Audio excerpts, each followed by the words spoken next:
আমার প্রথম ডেঙ্গু জ্বর চলছে। জি। ডেঙ্গু জ্বরে সুস্থ হওয়ার পরে হঠাৎ ব্লাডে ইনফেকশন জি। থাকে। ডাক্তার বললো যে ব্লাড ইনফেকশনের কারণে ক্যান্সার জাতীয় একটা ক্যান্সার জাতীয় সমস্যা হয়ে গেছিল বলে আপনাকে ডাক্তার বলছে। তো আপনি আমাদের এখানে আসছিলেন গত 2024 সালের আগস্ট মাসে আমাদের এখানে চিকিৎসা শুরু করলেন। তো চিকিৎসার কতদিনের মধ্যে আপনার সেটা ব্লাড ক্যান্সারটা নেগেটিভ আসলো? এটা 2-3 মাস খাওয়ার পরে আস্তে আস্তে উন্নতির দিকে যাচ্ছে। আল্লাহ রহমতে আপনি মানে আগস্টে আমাদের এখানে চিকিৎসা আসেন, আগস্ট 2024-এ। সেখান থেকে 2 মাস চিকিৎসার পরে আলহামদুলিল্লাহ আল্লাহ রহমতে আপনি উন্নতির দিকে আসছেন এবং ভালো আছেন। আমি ক্যান্সার চিকিৎসক doctor Mohammad Aslam, DHMS, PHB Dhaka, DHMS on course Dhaka university. আমি বর্তমানে বিশ্বনন্দিত ক্যান্সার চিকিৎসক অধ্যক্ষ ডক্টর এস এম সারোয়ার স্যারের চেম্বার গণস্বাস্থ্য হোমিওতে ক্যান্সার চিকিৎসক হিসেবে আছি। তা স্যারের সুরের সাথে মিলিয়ে বলি, ক্যান্সার হলে অ্যান্সার নেই সে কথার কোনো ভিত্তি নেই। তাই এক বাস্তব প্রমাণ আজকে আপনাদের সাথে তুলে ধরছি। আমাদের এখান থেকে আমার একটা রোগী সুস্থ হয়েছে, যিনি কিনা ব্লাড ক্যান্সারে আক্রান্ত হয়েছিলেন। বাংলাদেশে বর্তমানে সবচেয়ে ব্যয়বহুল যে চিকিৎসা কেন্দ্র, যেটা হলো আজগর আলী হসপিটাল। আজগর আলী হসপিটালে উনি চিকিৎসা করার পরে এখান থেকে ব্লাড ক্যান্সার ধরা পড়ে এবং সেখানে উনি হার্টের রিং বসতজনিত কারণে কোনো কেমোথেরাপি নিতে পারে নাই।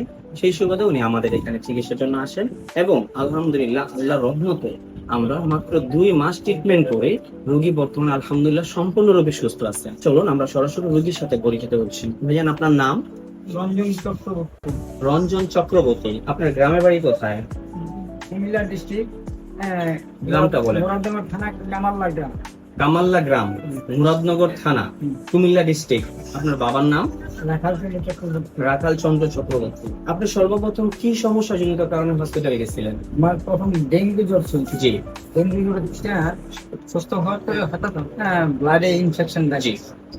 ডাক্তার বললো যে ব্লাড ইনফেকশনের কারণে ক্যান্সার জাতীয় একটা ক্যান্সার জাতীয় সমস্যা হয়ে গেছিল বলে আপনাকে ডাক্তার বলছে।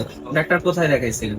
আজগর আলী হসপিটালে। সেখানে কতদিন চিকিৎসারত ছিলেন? 15-20 দিনে। কত কিরকম খরচ হয়েছিল? এখানে গেছে আপনার প্রায় 5 লক্ষ টাকার উপরে গেছে। 5-6 লক্ষ টাকার উপরে 15-20 দিনে। ওইখানে আপনি এই টাকাটা ব্যয় করছেন। ব্যয় করে এরপরে কোন একটা মাধ্যমে ইউটিউবে পাইছি। ইউটিউবে আপনি আমাদের একটা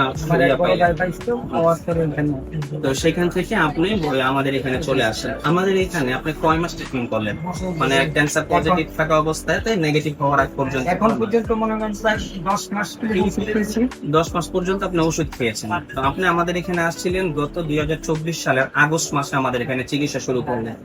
চিকিৎসার কতদিনের মধ্যে আপনার সেটা ব্লাড ক্যান্সারটা নেগেটিভ আসলো? এটা 2-3 মাস খাওয়ার পরে আস্তে আস্তে উন্নতির দিকে যাচ্ছে। আল্লাহর রহমতে আপনি মানে আগস্টে আমাদের এখানে চিকিৎসা আসেন, আগস্ট 2024-এ।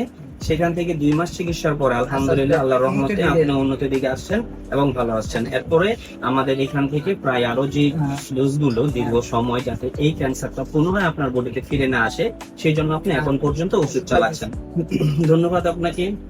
দেশবাসী সকলকে বলতে চাই, ক্যান্সার হলে অ্যান্সার নেই সেই কথার আর কোনো ভিত্তি নেই। তার বাস্তব একটা প্রমাণ আপনাদেরকে আজকে আমি আবার তুলে ধরলাম। আপনারা যারা আছেন, আপনারা দেশবাসীকে বলতে চাই, যারা আপনারা আছেন তারা সবাই আমাদের অফিসে আসবেন, আমাদের অফিসগুলো ভিজিট করবেন। তাহলে আমাদের এখানে নতুন পুরাতন অনেক রোগী থাকে, তাদের সরাসরি আপনারা যোগাযোগ করতে পারবেন। তাদের কি অবস্থা না অবস্থা সেটা আমাদের কাছে জানতে পারবেন।